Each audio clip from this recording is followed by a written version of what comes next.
ಇನ್ನು ಮುಂದೆ cinema theatres ಇರೋದಿಲ್ಲ, ಬರೀ OTTಯದ್ದೇ ಹವಾ. OTTಯಲ್ಲಿ ಸಣ್ಣ ಪುಟ್ಟ ನಟರೇ ಸ್ಟಾರ್ಗಳು.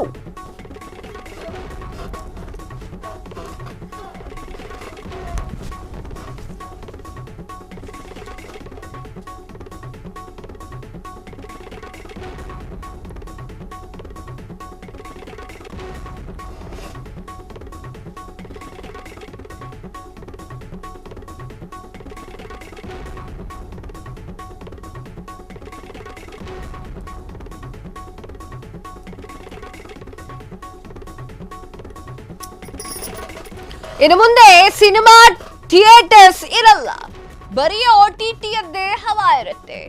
OTTಯಲ್ಲಿ ಸಣ್ಣ ಪುಟ್ಟ ನಟರೇ ಬಿಗ್ ಸ್ಟಾರ್ ಆಗ್ತಾ ಇದ್ದಾರೆ. OTTಯಲ್ಲಿ ವೆಬ್ ಸೀರೀಸ್ಗಳದ್ದೇ ಹವಾ ಆಗಿದೆ. ಥಿಯೇಟರ್ಗಳಿಗೆ ಬರ್ತಾರೆ, ಜನಾನೇ ಬರ್ತಾ ಇಲ್ಲ ಥಿಯೇಟರ್ಗೆ. ಥಿಯೇಟರ್ ಮುಚ್ಚಿ ಕಾಂಪ್ಲೆಕ್ಸ್ ಕಟ್ಟುತ್ತಿದ್ದಾರೆ ನಿರ್ಮಾಪಕರು.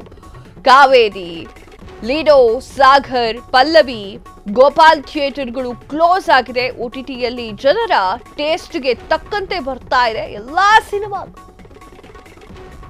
ರಿಯಲ್ ಎಸ್ಟೇಟ್ ನತ್ತ ಮುಖ ಮಾಡಿರುವಂತಹ ನಿರ್ಮಾಪಕರು, ಸ್ಟಾರ್ ನಟರ ಚಿತ್ತವೂ ಕೂಡ ಈಗ ರಿಯಲ್ ಎಸ್ಟೇಟ್ ನತ್ತ ಬರ್ತಾ ಇದೆ. ಈಗ ಹೊಸ ಹೊಸ ಸ್ಟಾರ್ಗಳು, ಹೊಸ ಹೊಸ ನಟರು ಎಲ್ಲರೂ ಕೂಡ ಪರಿಚಯವಾಗ್ತಾ ಇದ್ದಾರೆ. ಒಂದು ಒಳ್ಳೆ ಕತೆ ಇಟ್ಕೊಂಡು ಸಿನಿಮಾ ಆರಾಮಾಗ್ಬಿಟ್ಟಿದೆ. ಈಗ ಹೆಂಗ್ ಬೇಕೋ ಹಂಗ್ ಸಿನಿಮಾ ಮಾಡಬಹುದು. ಕ್ಯಾಮರಾ, ಡೈರೆಕ್ಷನ್ ಎಲ್ಲವೂ ಕೂಡ ತಾವೇ ಮಾಡಿಕೊಂಡು ಸಿನಿಮಾಗಳಿಂದ ಮಾಡ್ತಾ ಇದ್ದಾರೆ. ಸೊ ಇನ್ನು ಮುಂದೆ ಥಿಯೇಟರ್ಸ್ಗಳಿಗೆ ಸಿನಿಮಾ ಬರೋದಿಲ್ಲ, ಬರೀ OTTಯದ್ದೇ ಹವಾ ಆಗುತ್ತಾ ಅನ್ನುವಂತಹ ಪ್ರಶ್ನೆ ಈಗ ಕಾಡ್ತಾ ಇದೆ. OTTಯಲ್ಲಿ ಸಣ್ಣ ಪುಟ್ಟ ನಟರೀಗ ಸ್ಟಾರ್ ಆಗ್ತಾ ಇದ್ದಾರೆ. OTTಯಲ್ಲಿ ಹೇಗಿರುತ್ತೆ ಅಂತಂದ್ರೆ, ಕಥೆ ಚೆನ್ನಾಗಿರ್ಬೇಕು, ಟ್ವಿಸ್ಟ್ ಮೇಲೆ ಟ್ವಿಸ್ಟ್ ಇರಬೇಕು, ಕತೆ ಎಳಿಬಾರ್ದು, ಆಕ್ಷನ್ಗಳನ್ನ ಜಾಸ್ತಿ ಎಳಿಬಾರ್ದು, ನೀಟ್ ಕ್ಲಿಯರ್ ಅಂಡ್ ಕಟ್ ಆಗಿ ಕಥೆಯನ್ನ ಮತ್ತು ಸ್ಕ್ರೀನ್ ಪ್ಲೇಯನ್ನ ತೋರಿಸಿದ್ರೆ ಅದು IMDb ರೇಟ್ ಅಲ್ಲಿ ಜಾಸ್ತಿ ತೋರಿಸುತ್ತೆ. ಕೆಳಗಡೆ ಹಾಕಿರ್ತಾರೆ OTTಯಲ್ಲಿ IMDb ರೇಟ್ ಇಷ್ಟು ಕೊಟ್ಟಿದೆ, ಇಷ್ಟು ಹೇಳಿದ್ರೆ ಸಾಕು. ಜನಸಾಮಾನ್ಯರು, OTT ಬಳಕೆದಾರರು ಅದೇ ಸಿನಿಮಾಗಳನ್ನ ನೋಡ್ತಾರೆ. ಯಾಕಂತಂದ್ರೆ ರೇಟಿಂಗ್ ಜಾಸ್ತಿ ಇದೆ.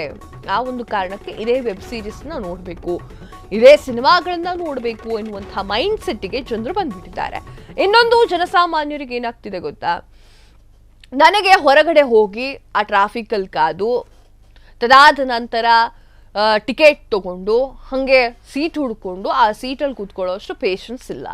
ನಂಗೆ ಮನೇಲೇ ಕೂತ್ಕೊಂಡು ನೋಡಬೇಕು, ನಂಗೆ ಸಿನಿಮಾ ನೋಡಬೇಕು, ಎಲ್ಲಾದರೂ ಪರವಾಗಿಲ್ಲ ಅನ್ನುವಂತಹ ಮೈಂಡ್ ಸೆಟ್ಗೆ ಈಗ ಜನರು ಬರ್ತಾ ಇದ್ದಾರೆ. ಆ ಒಂದು ಕಾರಣಕ್ಕೆ ಈಗ ಥಿಯೇಟ್ರಿಗೆ ಹೋಗೋದೇ ಜನ ಕಮ್ಮಿ ಮಾಡ್ತಾ ಇದ್ದಾರೆ. ಎಲ್ಲ OTTಯಲ್ಲಿ ದೊಡ್ಡ ದೊಡ್ಡ ಟಿವಿಗಳನ್ನ, ಫ್ಲಾಟ್ ಟಿವಿಗಳನ್ನ ತೆಗೆದುಕೊಂಡಿರ್ತಾರೆ, ಅದನ್ನು ಹಾಕೊಳ್ತಾರೆ. ಗಂಡ, ಹೆಂಡತಿ, ಮಕ್ಕಳು, ಮರಿ ಎಲ್ಲರೂ ಕೂಡ ಅದೇ ಒಂದು ಜಾಗದಲ್ಲಿ ಸಿನಿಮಾಗಳನ್ನ ನೋಡ್ತಾರೆ. OTTಯಲ್ಲಿ ವೆಬ್ ಸೀರೀಸ್ಗಳ ಹವಾ ಕೂಡ ಜಾಸ್ತಿ ಆಗಿರುವಂತಹ ಕಾರಣಕ್ಕಾಗಿ ವೆಬ್ ಸೀರೀಸ್ಗಳನ್ನು ಕೂಡ ಕಂಪ್ಲೀಟ್ ಆಗಿ ನೋಡಿ ಮುಗಿಸ್ತಾರೆ. ಥಿಯೇಟರಿಗೆ ಜನ ಬರ್ತಾನೆ ಇಲ್ಲ. ಕೆಲವೊಂದಿಷ್ಟು ಥಿಯೇಟರ್ಗಳು, ಬೆಂಗಳೂರಿನ ಥಿಯೇಟರ್ಗಳು ಮುಚ್ಕೊಂಡು ಹೋಗಿದೆ. ಥಿಯೇಟರ್ ಮುಚ್ಚಿ ಕಾಂಪ್ಲೆಕ್ಸ್ ಅನ್ನ ಈಗ ಕಟ್ತಾ ಇದ್ದಾರೆ ನಿರ್ಮಾಪಕರು. ಯಾವ್ಯಾವ ಥಿಯೇಟರ್ ಮುಚ್ಚಿದೆ ಅನ್ನೋದ್ರ ಬಗ್ಗೆ ಒಂದು ಸಣ್ಣ ಮಾಹಿತಿಯನ್ನ ಕೊಡ್ತೀನಿ. ಒಂದು, ಕಾವೇರಿ, ಲೀಡೋ, ಸಾಗರ್, ಪಲ್ಲವಿ, ಗೋಪಾಲ್ ಥಿಯೇಟರ್ಗಳೆಲ್ಲವೂ ಕೂಡ ಕ್ಲೋಸ್ ಆಗಿದೆ. ಎಷ್ಟೋ ಜಮಾನದಲ್ಲಿ ಒಂದೊಳ್ಳೆ ಸಿನಿಮಾಗಳನ್ನ ತೋರಿಸಿದಂತಹ ಆ ಒಂದು ಥಿಯೇಟರ್ ಈಗ ಹೆಸರೇ ಇಲ್ಲ, ಹಾಗೆ ಹೋಗ್ಬಿಟ್ಟಿದೆ. OTTಯಲ್ಲಿ ಜನರ ಟೇಸ್ಟ್ಗೆ ತಕ್ಕಂತೆ ಸಿನಿಮಾಗಳು ಬರ್ತಿರೋ ಕಾರಣಕ್ಕಾಗಿ ಯಾರು ಕೂಡ ಥಿಯೇಟ್ರಿಗೆ ಬಂದು ಸಿನಿಮಾಗಳನ್ನ ನೋಡ್ತಾ ಇಲ್ಲ. ಇನ್ನು ಥಿಯೇಟರ್ ಅಂತ ಬಂತು, ಥಿಯೇಟರ್ ಅಥವಾ ಮಾಲ್ ಅಂತ ಬಂತು ಅಂತಂದ್ರೆ ಜನರ ಮುಖ ಮಾಲ್ ಅಂತ ಹೋಗ್ತಾ ಇದೆ. ಅಲ್ಲಿ ಒಂದಿಷ್ಟು ಸಲ ತಿರ್ಗಾಡ್ಕೊಂಡು ಫ್ಯಾಮಿಲಿ ಜೊತೆಗೆ ಟೈಮ್ ಸ್ಪೆಂಡ್ ಮಾಡಿಕೊಂಡು ಏನಾದರೂ ತಿನ್ಕೊಂಡು ಹೋಗ್ಬೋದು ಅನ್ನುವಂತಹ ಮೈಂಡ್ ಸೆಟ್ಟಿಗೆ ಜನಸಾಮಾನ್ಯರು ಬಂದ್ಬಿಟ್ಟಿದ್ದಾರೆ. ಥಿಯೇಟರ್ ಅಥವಾ ಮಾಲ್ ಅಂತ ಕೇಳಿದ್ರೆ ಎಲ್ಲರೂ ಕೂಡ ಮಾಲ್ಗೆ ಹೋಗೋಕೆ ಇಷ್ಟಪಡ್ತಾರೆ. ಅದಾದ ನಂತರ ಈಗ ಥಿಯೇಟರ್ನ ಪರಿಸ್ಥಿತಿ ಕೂಡ ಹೇಳತೀರದ್ದಾಗಿದೆ. ರಿಯಲ್ ಎಸ್ಟೇಟ್ನತ್ತ ಎಲ್ಲರೂ ಕೂಡ ಮುಖ ಮಾಡ್ತಾ ಇದ್ದಾರೆ. ನಿರ್ಮಾಪಕರು ಕೂಡ, ಸ್ಟಾರ್ ನಟರ ಚಿತ್ತವೂ ಕೂಡ ರಿಯಲ್ ಎಸ್ಟೇಟ್ನತ್ತ ಬರ್ತಾ ಇದೆ. ಯಾವುದೋ ಒಂದು ಜಾಗ ಇದ್ರೆ ಹೇಳ್ಬಿಡಪ್ಪ, ತಗೊಂಬಿಡೋಣ ಅನ್ನುವಷ್ಟು ತಲೆಗೆ ಸಿನಿಮಾ ನಟರು ಹಾಗೂ ನಿರ್ಮಾಪಕರು ಬರ್ತಾ ಇದ್ದಾರೆ. ಪರಿಸ್ಥಿತಿ ಎಲ್ಲಿಗೆ ಬಂತು ನೋಡಿ. ಎಷ್ಟೋ ಒಂದು ಕಾಲದ ಹಿಂದೆ ಆ ಒಂದು ಥಿಯೇಟರ್ಗೆ ಜನರು ನುಗ್ಲಿರ್ತಿತ್ತು. ಆ ಒಂದು ಥಿಯೇಟರ್ ಈಗ ಹೆಸರು ಕೂಡ ಇಲ್ಲದೆ ಅಳಿಸಿ ಹೋಗ್ತಾ ಇದೆ. ಪರಿಸ್ಥಿತಿ ಅಲ್ಲಿಗೆ ಬಂದು ನಿಂತಿದೆ. ಎಲ್ಲಾ ಸಿನಿಮಾಗಳನ್ನು ಕೂಡ ರಕ್ಷಣೆ ಮಾಡಬೇಕು, ಅದರಲ್ಲೂ ಕನ್ನಡ ಸಿನಿಮಾಗಳನ್ನ ಥಿಯೇಟರ್ಗೆ ಬಂದು ನೋಡಿ ಅಂತ ಎಲ್ಲರೂ ಕೂಡ ಮಾತನಾಡ್ತಾರೆ. ಆದರೆ ಈಗ ಪರಿಸ್ಥಿತಿ ಥಿಯೇಟರ್ನ ಮುಚ್ಚುವಂತಹ ಪರಿಸ್ಥಿತಿ ನಿರ್ಮಾಣವಾಗಿದೆ. ಹೀಗೆ ಆದರೆ ಎಲ್ಲ ಥಿಯೇಟರ್ಗಳು ಮುಚ್ಚುತ್ತೆ. ಬರೀ OTTಯಲ್ಲಿ ಸಿನಿಮಾಗಳನ್ನ ನೋಡಿ ಕಾಲ ಕಳೆಯುವಂತಹ ಪರಿಸ್ಥಿತಿ ಬಂದರೂ ಕೂಡ ಏನು ಆಶ್ಚರ್ಯ ಪಡಬೇಕಾಗಿದ್ದಿಲ್ಲ. ದೊಡ್ಡ ದೊಡ್ಡ ಹೀರೋಗಳ ಪರಿಸ್ಥಿತಿ ಏನು, ಅವ್ರೇನು ಮಾಡ್ತಾರೆ, ನಟನೆ ಒಂದೇ ಅನ್ಕೊಂಡಿರ್ತಾರೆ ಅವರು. ಈಗ ಅವರು ಕೂಡ ರಿಯಲ್ ಎಸ್ಟೇಟು ಅದು ಇದು ಅಂತ ಹೇಳಿ ಕೈ ಹಾಕ್ತಾ ಇದ್ದಾರೆ.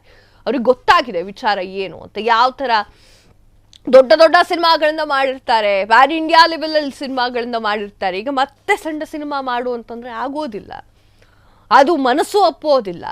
ಆ ಒಂದು ಕಾರಣಕ್ಕೆ ಎಲ್ಲರೂ ಕೂಡ ಬೇರೆ ಬೇರೆ ವಿಚಾರದತ್ತ, ಬೇರೆ ಬೇರೆ ಕ್ಷೇತ್ರದತ್ತ ಚಿತ್ತವನ್ನು ನಡ್ತಾ ಇದ್ದಾರೆ. ಕ್ಷಣ ಕ್ಷಣದ ಸುದ್ದಿಗಳಿಗಾಗಿ ಫ್ರೀಡಂ ಟಿವಿ ಸಬ್ಸ್ಕ್ರೈಬ್ ಮಾಡಿ, ಲೈಕ್ ಮಾಡಿ ಹಾಗೂ ಫಾಲೋ ಮಾಡಿ. ಹೊಸ ಸುದ್ದಿಗಳ ನೋಟಿಫಿಕೇಶನ್ಗಾಗಿ ಬೆಲ್ ಐಕಾನ್ ಮೇಲೆ ಕ್ಲಿಕ್ ಮಾಡಿ.